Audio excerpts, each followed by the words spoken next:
দূর ও কাছ থেকে, দেশ ও প্রবাস থেকে, যে যেখান থেকে প্রবাস খুঁটিনাটি ফেসবুক পেজ ও ইউটিউব চ্যানেল দেখতেছেন, সবাইকে জানাই আন্তরিক অভিনন্দন ও ভালোবাসা।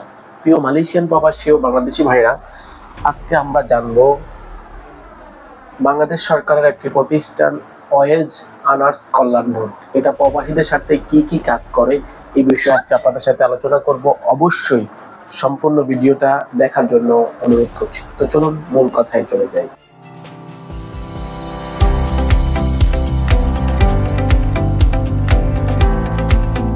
ওয়েজ আর্নার্স কল্যাণ বোর্ড সম্পর্কে WEWB বাংলাদেশ সরকারের প্রবাসী কল্যাণ ও বৈদেশিক কর্মসংস্থান মন্ত্রণালয়ের অধীনে পরিচালিত হয়।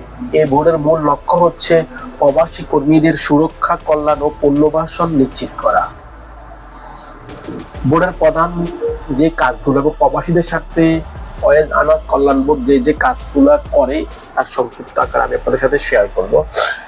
বিদেশে কর্মরত বাংলাদেশি শ্রমিকদের কল্যাণের তহবিল গঠন, কর্মীর দুর্ঘটনা ও মৃত্যুর ক্ষেত্রে আর্থিক সহায়তা, প্রবাসী কর্মীদের পারিবারিক আর্থিক অনুদান, দেশে ফিরে আসা কর্মীদের পুনর্বাসন সহায়তা, জরুরি পরিস্থিতিতে যেমন যুদ্ধ, প্রাকৃতিক দুর্যোগ ও প্রবাসীদের উদ্ধার সহায়তায় ওয়েজ আর্নার্স কল্যাণ বোর্ড প্রবাসী কর্মীদের সহযোগিতা করে এবং প্রবাসী কর্মীদের সবসময় ওয়েজ আর্নার্স কল্যাণ বোর্ড পাশেই থাকে। সুবিধা পাওয়ার নিয়ম, যারা কল্যাণ তহবিলে নিবন্ধিত, ওয়েজ আর্নার্স কল্যাণ তহবিলে নিবন্ধিত, তারা প্রয়োজনে এই বোর্ডের মাধ্যমে চিকিৎসা ও মৃত্যুজনিত অনুদান ও পুনর্বাসন ঋণ পেতে পারে। সমাপ্তির ক্ষেত্রে প্রবাসী দেশের অর্থনীতির রক্তস্রোত। আপনারা জানেন প্রবাসীরা হচ্ছে রেমিটেন্স ফাইটার এবং প্রবাসীরা হচ্ছে বাংলাদেশের অর্থনীতির রক্তস্রোত। আর এই বোর্ড তাদের জন্য সরকারের সুরক্ষা ছাতা।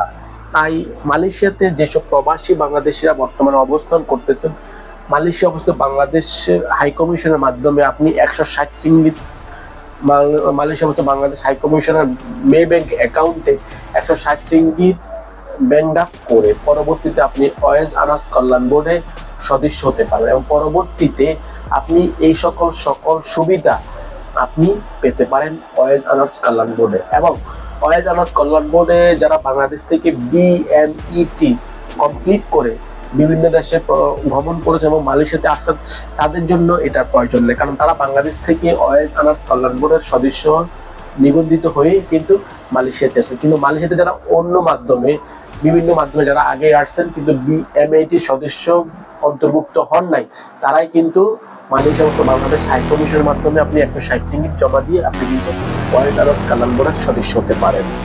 ওয়েজ আর্নার্স কল্যাণ বোর্ড কিন্তু সবসময় প্রবাসীদের সাথেই কাজ করে এবং প্রবাসীদের পক্ষেই কাজ করে।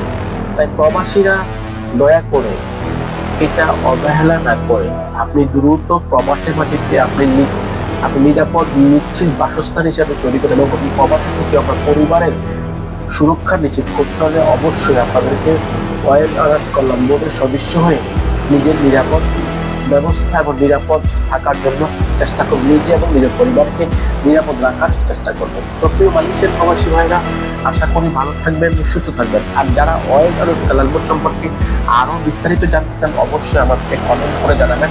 আমরা অবশ্যই চেষ্টা করব আপনাদেরকে আরো বিস্তারিতভাবে তথ্যবহুলভাবে আপনাদেরকে জানানোর চেষ্টা করবো। এই পর্যন্ত আমাদের সাথে থাকুন, আমাদের পাশে থাকুন এবং প্রবাস খুঁটিনাটি ফেসবুক পেজ ও ইউটিউব চ্যানেলের সাথে থাকুন। আজকের মতো বিদায় নিচ্ছি, ভালো থাকবেন, সুস্থ থাকবেন। আবারও দেখা হবে নতুন কোনো আপডেট তথ্য ও ভিডিও নিয়ে।